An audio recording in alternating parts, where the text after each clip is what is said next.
Hello दोस्तों, नमस्कार। उम्मीद करते हैं आप अच्छे होंगे। आज हम कक्षा 10वीं के सामाजिक विज्ञान का एक हमारे पास प्रश्न पत्र है। ये बहुत ही इम्पोर्टेंट प्रश्न पत्र है और ज़रूर इसको पढ़ के जाइए और अपने दोस्तों को ज़्यादा से ज़्यादा शेयर कीजिए ताकि जितने भी आपके दोस्त यार हैं उनको कुछ ना कुछ हेल्प हो।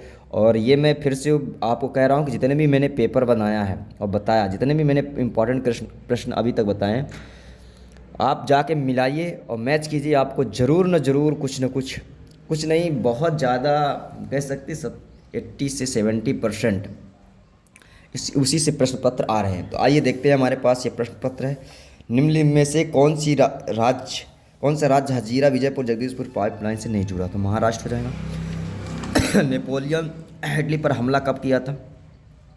तो 1997 से, कभी कहीं 1996 मिलता है, तो इसका सही आंसर 1997 है। गांधी इरविन समझौता कब हुआ था? तो गांधी इरविन समझौता 5 मार्च 1931 को हुआ था।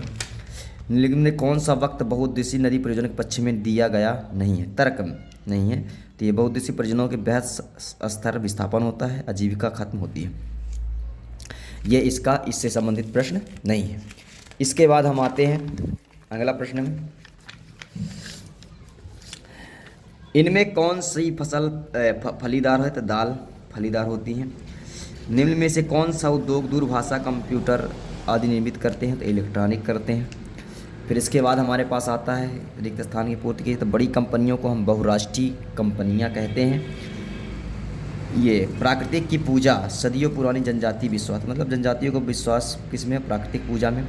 अफ्रीका में 1890 के दशक में कौन सी बीमारी बहुत तेज़ फैल गई? तो रिंडर पेस्ट नामक बीमारी बहुत ज़्यादा फैल गई थी। औसत आय को आप किस नाम से जानते हैं? तो प्रति व्यक्ति औसत आय को ही प्रति व्यक्ति आय के नाम से भी जाना जाता है। इसके बाद हमारे पास है तृतीयक क्षेत्र को किस नाम से जाना जाता है? तृतीयक क्षेत्र को सेवा क्षेत्र के नाम से जाना जाता है। इसमें बैंक है, फिर इसमें आपको जमा लिखना है। बैंक जमा पर देने वाले ब्याज से ऋण अधिक ब्याज लेते हैं। इसके बाद हम आते हैं नेक्स्ट ये हमारे पास दिया, सही जोड़ दिया है, इसको आप ज़रूर मिलाइए। नेपोलियन की हार कब हुई थी? 1815 में हुई थी। रॉलेट एक्ट कब लाया गया था? 1919 में लाया गया था। रॉलेट एक्ट कब लाया गया था? 1919 में। जेम्स वाट ने भाप भाप इंजन का आविष्कार किया था। संघ सूची प्रतिरक्षा के अंतर्गत आती है। इसके बाद मोटर गाड़ी का उद्योग गुरुग्राम में स्थापित है। कृत्रिम प्रत्यन चेन्नई में है। उसके बाद 70 और 70 है हमारे पास। तो पहला नंबर 70 है, मनरेगा 2005 में लागू किया गया था। फिर इसके बाद आता कोलकाता समुद्री पतन है, 70 है। जनवरी में सहयोग आंदोलन, खिलाफत आंदोलन चालू हुआ था, 70 है। ये बिल्कुल भी 18वीं शताब्दी महीने कपड़े बाजार में भारत का दबदबा था, 70 है। लोकतंत्र में सभी नागरिकों को एक ही वोट का अधिकार, ये 70। हरियाणा राज्य में प्रति व्यक्ति आय सबसे अधिक है, ये 70 की हरियाणा राज्य की प्रति व्यक्ति आय सबसे अधिक। अब इसमें आ जाइए, किसी दो देशों के नाम बताइए जहां लोकतंत्र मजबूत हो। तो लोकतंत्र पहला है भारत, जहां लोकतंत्र मजबूत है। और दूसरा हम राज्य बता सकते हैं जिसको अमेरिका लिखना तो अमेरिका लिख सकते हैं और जर्मनी लिख सकते हैं। तो भारत और जर्मनी लोकतंत्र के बहुत अच्छे उदाहरण हैं, मजबूत लोकतंत्र के। पूरे देश के लिए बनाने वाली एक सामान्य सरकार क्या कहते हैं? केंद्र सरकार या संघ सरकार कहते हैं। नागरिकों की गरिमा तथा संतों को बनाए रखने के लिए कौन सी शासन प्रणाली अच्छी है?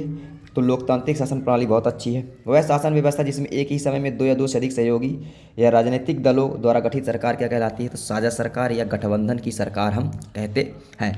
उस प्रक्रिया को क्या कहते हैं जिसमें लोग ग्रामीण क्षेत्रों से शहरों की ओर पलायन करते हैं? तो इसको हम आंतरिक प्रवास कहते हैं। जहाँ लोग ग्रामीण से शहरों की ओर पलायन करते हैं उसे आंतरिक प्रवास कहते हैं। सामाजिक विभाजनों का प्रमुख आधार क्या है? तो सामाजिक विभाजनों का प्रमुख आधार सामाजिक एवं सांस्कृतिक विविधता है। तो ये दोस्तों हमारे पास। इसके बाद आ जाता है यहाँ से 2-2 नंबर का प्रश्न, बहुत ही इंपॉर्टेंट प्रश्न है, इसको आप जरूर। इसके बाद ये हमारे पास बहुत सारे प्रश्न दिए हैं, इनको आप जरूर जाइए, पढ़ के जाइए और यह इनसे रिलेटेड प्रश्न पूछ सकता है। तो ये आपको पेपर में बहुत ही ज़्यादा हेल्प करने वाला है, इसको आप देख सकते हैं। ये हमारे पास प्रश्न पत्र दिया हुआ है, बहुत ही इंपॉर्टेंट प्रश्न पत्र है ये, और इसको अपने दोस्तों को ज़्यादा से ज़्यादा शेयर कीजिए।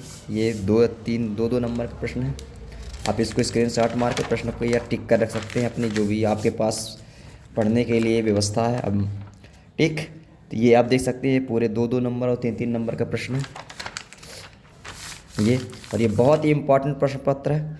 और ये प्रश्न पत्र ओरिजिनल है, बिल्कुल भी इसमें डाउट ना रखें।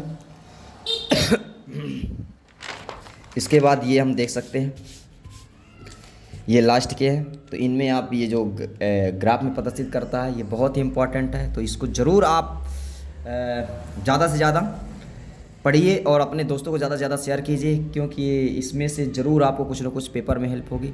धन्यवाद।